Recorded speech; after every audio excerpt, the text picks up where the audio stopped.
Hello everyone, ज्योतिष क्रिएटिव्हिटीमध्ये आपलं स्वागत आहे। आज मी बनवलेली आहे बंगालची फेमस स्वीट रेसिपी मिष्टी दोई। तर ही मिष्टी दोई बनवण्यासाठी आपल्याला ज्या गोष्टी लागणार आहेत, तर सगळ्यात अगोदर आपल्याला लागणार आहे ते 2 वाटी दही। तर 2 वाटी दही घेतलेला आहे मी।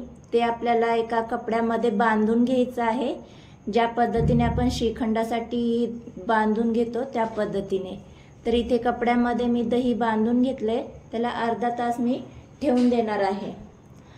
तर तुम्ही पाहू शकता अर्धा तास झाल्याच्या नंतर आपलं दही छान असं सेट झालेलं आहे, म्हणजे त्यातलं पाणी पूर्णपणे निघून गेलेलं आहे आणि आपला इथे चक्का तयार झालेला आहे। तर 2 वाटी दह्याचा इथे 1 वाटी चक्का तयार झालेला आहे। तर हा चक्का आपल्याला एका बाउलमध्ये काढून घ्यायचा आहे। तर अगदी कमी साहित्यामध्ये होणारी ही रेसिपी आहे। तर चक्का घालून झाल्याच्या नंतर इथे आपल्याला अर्धी वाटी कंडेन्स मिल्क घालून घ्यायचं आहे। ज्या वाटीने आपण दही मोजून घेतलं होतं त्याच वाटीने मी अर्धी वाटी कंडेन्स मिल्क घालून घेतलेलं आहे। आणि पाव चमचा आपल्याला वेलची पावडर घालून घ्यायची आहे। आणि आपण ही रेसिपी स्टीम करून घेणार आहोत, त्यामुळे गॅसवर मी पाणी गरम करण्यासाठी ठेवलेलं आहे एका पातेल्यामध्ये आणि त्यामध्ये स्टँड ठेवून दिलेला आहे। तर आपल्याला हे सगळं मिक्स करून घ्यायचं आहे। आपण सिंपल मध्ये करणार आहोत, याचे वेगवेगळे असे फ्लेवर देखील असतात, तर आपण सिंपलच करणार आहोत। तर याला छान आपल्याला मिक्स करून घ्यायचे। दह्याचे ज्या गुठळ्या असतात त्या आपल्याला पूर्णपणे फोडून घ्यायच्या आहेत। तर तुम्ही पाहू शकता इथे पूर्णपणे दह्याच्या गुठळ्या निघून गेलेल्या आहेत आणि क्रीमी असं टेक्स्चर तयार झालेलं आहे। तर आपल्याला हे स्टीम करण्यासाठी एक भांडं घ्यायचं आहे। त्या भांड्याला मी ऑइल आणि बटर पेपरने ग्रीस करून घेतले। ज्या पद्धतीने आपण केकसाठी वगैरे भांडं तयार करून घेतो त्या पद्धतीनेच। आणि आपल्याला हे बॅटर सगळं यामध्ये घालून घ्यायचंय आणि स्पॅच्युलाच्या साहाय्याने इक्वल असं करून घ्यायचं आहे। तर आपण स्टीम करणार आहोत, त्यामुळे त्याचं पाणी वगैरे यावर पडू शकतं। त्यासाठी इथे मी बटर पेपर यावर अशा पद्धतीने लावून घेणार आहे आणि त्याला मी दोऱ्याने बांधून घेतेय। तर तुमच्याकडे जर फॉइल पेपर वगैरे असेल तर तो देखील तुम्ही याला लावून घेऊ शकता। तर याला आपण झाकण लावून एक 20 मिनिटं तरी याला मीडियम गॅसवर स्टीम करून घ्यायचं आहे। तर इथे 20 मिनिटं झाल्याच्या नंतर मी गॅस बंद करून घेतलेला आहे आणि याला आपल्याला आता काढून घ्यायचं आहे।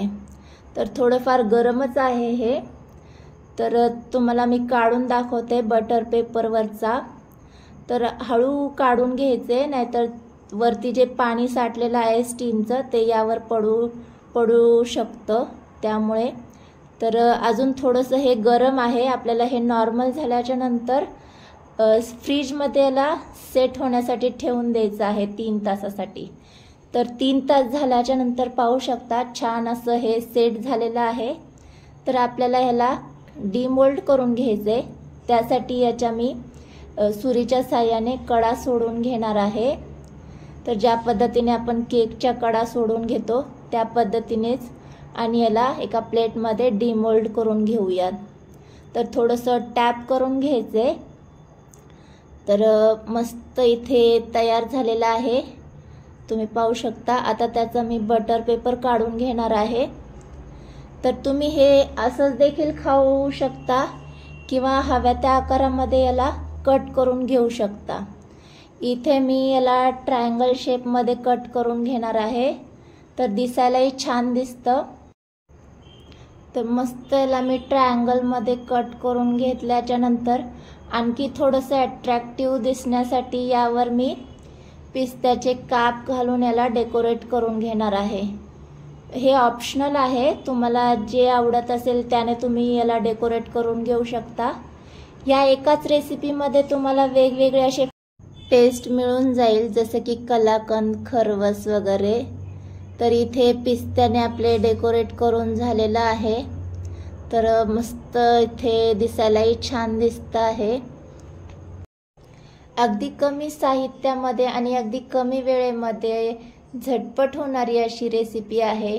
तर ही आजची रेसिपी तुम्हाला कशी वाटली? आवडली असल्यास रेसिपीला लाईक आणि चॅनलला सबस्क्राईब करायला विसरू नका आणि अशा छान छान रेसिपीसाठी ज्योतिष क्रिएटिव्हिटी चॅनल पाहत रहा.